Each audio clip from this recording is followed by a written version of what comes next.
Well, right now I'm just basically going to talk about the state of Washington and its response to the coronavirus, pandemic. The current situation essentially is that there are more than 81,000 cases, and the most recent data that was available was as of September 6th, I think, with 300 cases were confirmed. Now, this, as you can see, is a pretty significant drop from its peak compared to what it was earlier, which means that it is reducing. They definitely did manage to reasonably flatten out the curve. However, there are still a lot of gaps in which the state is lagging and the cases are relatively still a bit high. Um, so essentially, if you look at the timeline of the COVID outbreak, Washington was the state that officially had one of the very first few cases of confirmed positive coronavirus cases in the whole of the United States, and that was officially stated on January 21st from an individual who had actually flown in from Wuhan, in Seattle, and so the governor officially mentioned that this is currently the situation, and there were different clusters that kept popping up in terms of the coronavirus pandemic itself. So each of these different clusters had different hospitals independently trying to battle out this issue, and when various when various situations were detected where okay, there are several number of cases of positive COVID-19 cases, and there was a strong need for a coordinated response. And that was when the governor finally actually put in his, efforts to say, okay, from the state, here is the, response that we have for the coronavirus. And I think while this was a pretty strong move, a lot of people were skeptical about it because it seemed like it could have happened a bit earlier. And because of this lag in timing, the state of Washington actually had pretty high number of cases. In fact, this state was having one of the highest number of cases, per capita, as well as just in number over the whole of the United States until April 10th, which is when New York took over. So they did have various coordinated issues right after February, but I think one of the key points was the in terms of intervention by the governor during during the right time. Um, and if you look at policies and decisions, the overall policies that the governor had implemented was actually pretty good. However, the only issue was in terms of timeline, like I mentioned before. However, these measures that were taken were relatively quick, and a lot of people continued to follow these measures, which ensured that the number that actually hit the number of cases that were actually hitting the state were much lesser than New York. And the prediction earlier was that it would hit numbers that were beyond New York State's numbers. And one of the very interesting key technical aspects of the Washington state that I really would like to talk about is their website. While they did have independent tracking services, a lot of them were funded by different agencies like Microsoft or independent third-party agencies, and a lot of them were actually physical contact tracers, which means that they were humans who actually gave calls to different people who had tested positive, depending on whichever county they were from. Now, coming to the website, they actually have a dash. So they were one of the first few states to actually come up with an independent website, and this dashboard contains, as you can see, the current status, the epidemiologic curves, the cumulative counts, demographics, and everything. And one of the key insights were actually testing. So they managed to provide information about testing in terms of where they are currently located, where the current testing locations are, and they also managed to provide details on what the testing rates are, which was pretty significantly different when compared to a lot of other states, which in general was a pretty positive move by the state.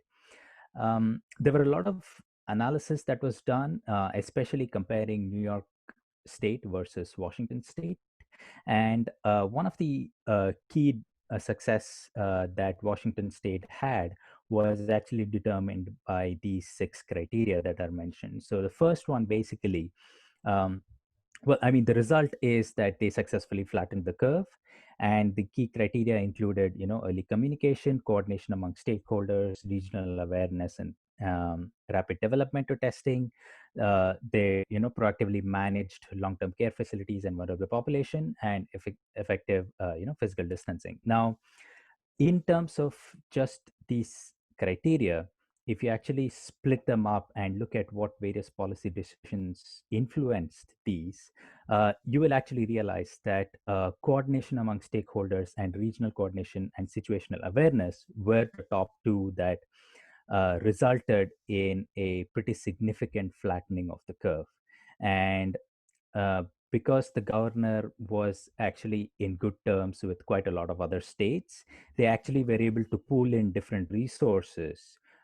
Like, for example, across the western states, the states of, I think, California, Oregon, and Washington had a coalition and coordination understanding to make sure that they bounce back economically after the pandemic. And this was something that was pretty significantly appreciated as well. Um, so again, like I mentioned before, each of these sections has various relevant information about the coronavirus. And one of the things that was also significant was in the website was the demographics. So, and as I was actually going through the demographics, one of the things that really popped in my mind that was significant was the fact that if you look at the confirmed cases by age group, you will actually see that the ages between 20 to 39 account for a majority of the cases, which to me was pretty surprising because I've read quite a lot of news articles that basically stated that the older, population were the ones that was more vulnerable and stuff. But in this state of Washington, if you actually look at the demographics, you will realize that 40% of all the COVID cases were actually between, for the age group between 20 and 39. And one of the reasons for that was because that was essentially the working population, and they in turn had more exposure to, more number of people, and hence they had more probability of getting affected, with the coronavirus disease. And also the age group between 0 to 19 and 60 to 79 are also equal. So that was also something that looked pretty interesting to me. um, Finally, if you look at the gaps, in terms of policies, while this was they pretty successfully defeated the virus in terms of flattening the curve. Initially it was really not very well defined. So like, for example, they were not aware of how quickly the coronavirus actually would spread, and it took quite a long time for everyone to consistently agree upon. And a couple of citizens rebelled, and several residents also rebelled. The lockdown, which of course increased the spread. There were a couple of protests and unrest in the states that also incidentally contributed significantly to the spread of the coronavirus. And what happened was, right after the lockdown, I think initially the lockdown was there only for 2 weeks, and then immediately the restrictions started easing out.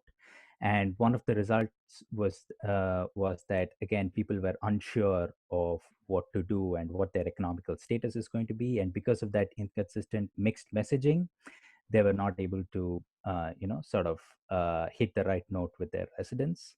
So overall, it I think currently is the 11th lowest in the US. It could have been better, but a lot of things that they have done resulted in it being at a much better position when compared to what it could have been.